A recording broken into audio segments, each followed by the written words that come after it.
Buckle up, America! Hey, nation! Are you ready to cringe harder than watching a politician try to dab? Get ready to dive into the Hall of Presidential Shame, where we spill the tea on America's least favorite commanders-in-chief.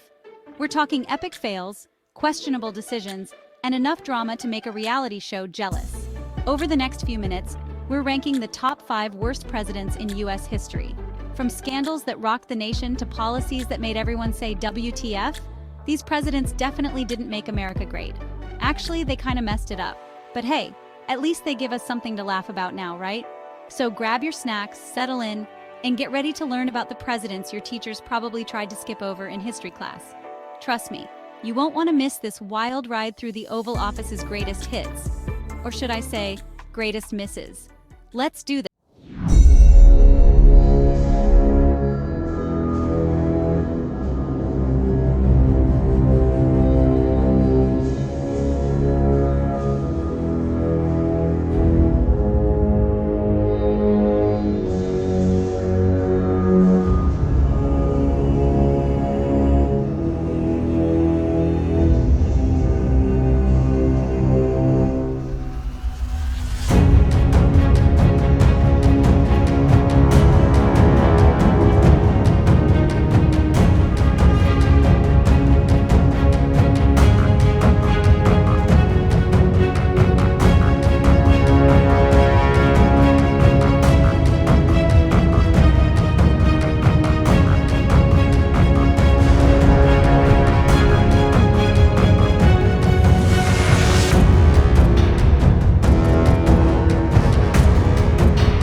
Except a whole lot of nothing.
Died just 2 years into his term, which some people say was the best thing he ever did for the country.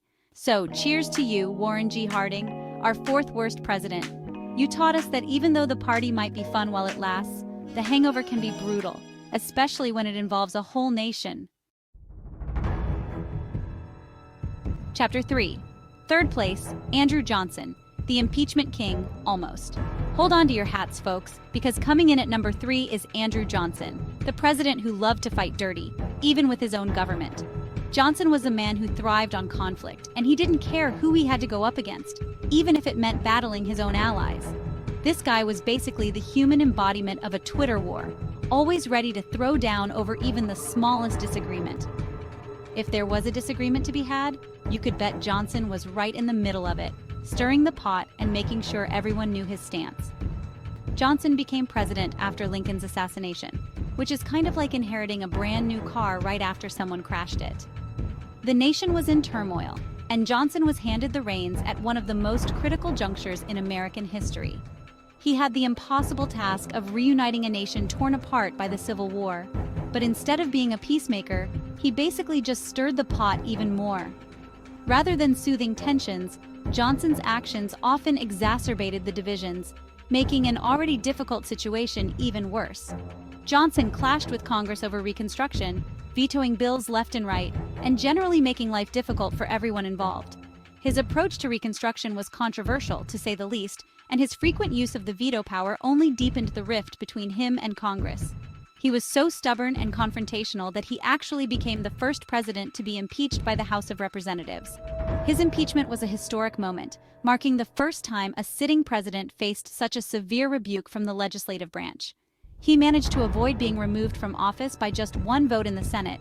But let's be real, he was basically the political equivalent of that one kid in class who always got sent to the principal's office. Johnson's narrow escape from removal didn't do much to improve his reputation or his relationship with Congress. Johnson's presidency was a masterclass in how to make enemies and alienate people.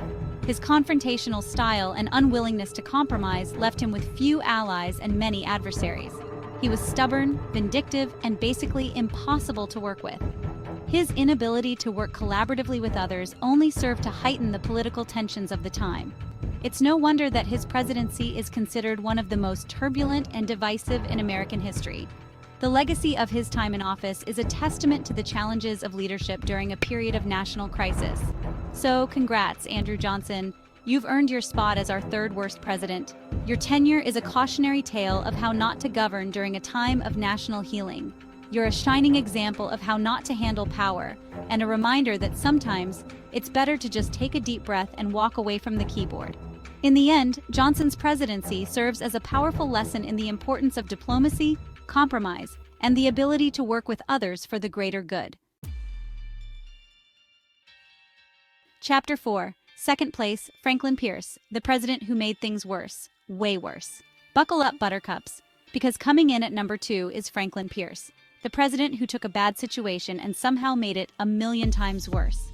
If you think things couldn't get any worse, think again. This dude was like the human embodiment of a dumpster fire, leaving a trail of chaos and destruction wherever he went. Imagine a leader who could turn every situation into a disaster. That was Pierce. Pierce's presidency was basically a masterclass in how to make terrible decisions. From domestic policies to foreign affairs, he seemed to have a knack for choosing the worst possible option. He was a huge supporter of slavery, even going so far as to sign the Kansas-Nebraska Act, which allowed for the expansion of slavery into new territories. This act was a ticking time bomb that he willingly set off. This, as you can imagine, did not go over well. The nation was already divided, and Pierce's actions only deepened the rift. The act ignited a wave of violence and unrest known as Bleeding Kansas, pushing the nation closer to civil war. The streets were filled with bloodshed and chaos, all thanks to Pierce's ill-advised decisions. Pierce's response? To basically shrug and say, "Not my problem." His indifference was almost as damaging as his actions. But wait, there's more. Pierce also managed to alienate foreign countries with his aggressive foreign policy, nearly starting a war with Spain over Cuba. His approach to international relations was more about flexing muscles than diplomacy. He was basically the opposite of a diplomat, more interested in throwing his weight around than finding peaceful solutions. His aggressive stance made enemies out of potential allies. By the end of his term, Pierce was so unpopular that even his own party refused to nominate him for a second term. His political career was essentially over, and he had no one to blame but himself. He left office with the lowest approval rating in history, a record that still stands today. His legacy is a cautionary tale of what happens when poor leadership meets bad decisions. So, congrats, Franklin Pierce. You've earned your spot as our second worst president. Your tenure is a textbook example of how not to lead a country. You're a shining example of how not to lead a nation, and a reminder that sometimes the best thing a president can do is just stay out of the way. Your legacy serves as a warning to future leaders. Sometimes doing nothing is better than doing harm. Chapter 5, First Place, Richard Nixon. We all knew this was coming, and now, the moment you've all been waiting for, our number one worst president of all time is, drumroll please, Richard Nixon. I mean, were you really expecting anyone else? Nixon's name has become almost synonymous with political scandal. This guy is the OG of presidential scandals, the king of cover-ups, and the reason your parents still don't trust the government. His actions have left a lasting impact on American politics and public trust. Nixon's presidency was basically a Shakespearean tragedy, complete with paranoia, betrayal, and a whole lot of really bad decisions. It was a drama that unfolded on the world stage, with Nixon playing the tragic hero who ultimately falls from grace. He was a brilliant politician, but also deeply flawed, driven by a lust for power and a crippling fear of losing it. His early career showed promise, but his insecurities and need for control led him down a dark path. Of course, we can't talk about Nixon without mentioning Watergate, the scandal that rocked the nation and ultimately led to his downfall. It was a moment that changed the course of American history.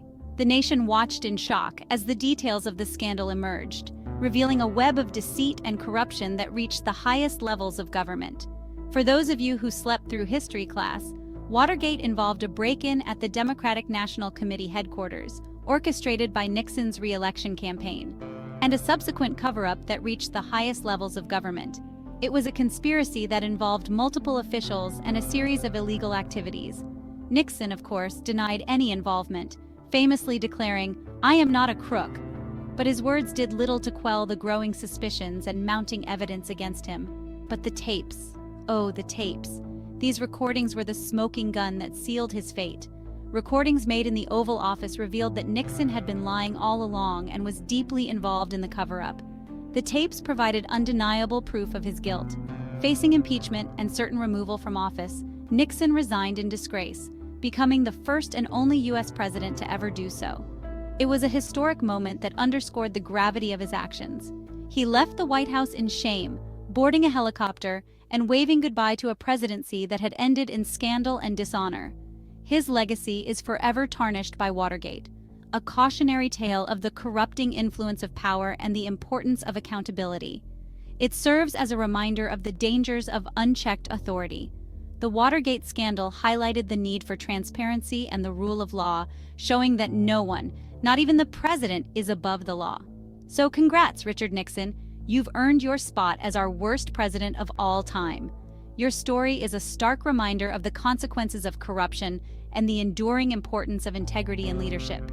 You're a reminder that even the most powerful people in the world are not above the law, and that justice can prevail even in the highest offices. And that sometimes the truth really does come out, even if it's on tape. The Watergate scandal remains a pivotal chapter in American history, one that continues to resonate today. Subscribe for more presidential shade. Well, there you have it, folks. The top 5 worst presidents in U.S. history, served up with a side of shade and a whole lot of laughs. From inaction to scandals to impeachment drama, these presidents definitely kept things interesting, even if it was for all the wrong reasons. But hey, at least their misadventures give us something to talk about, right? So the next time you're feeling down about the state of the world, just remember, it could always be worse. You could be living through the Buchanan administration. Thanks for joining me on this wild ride through presidential history, folks.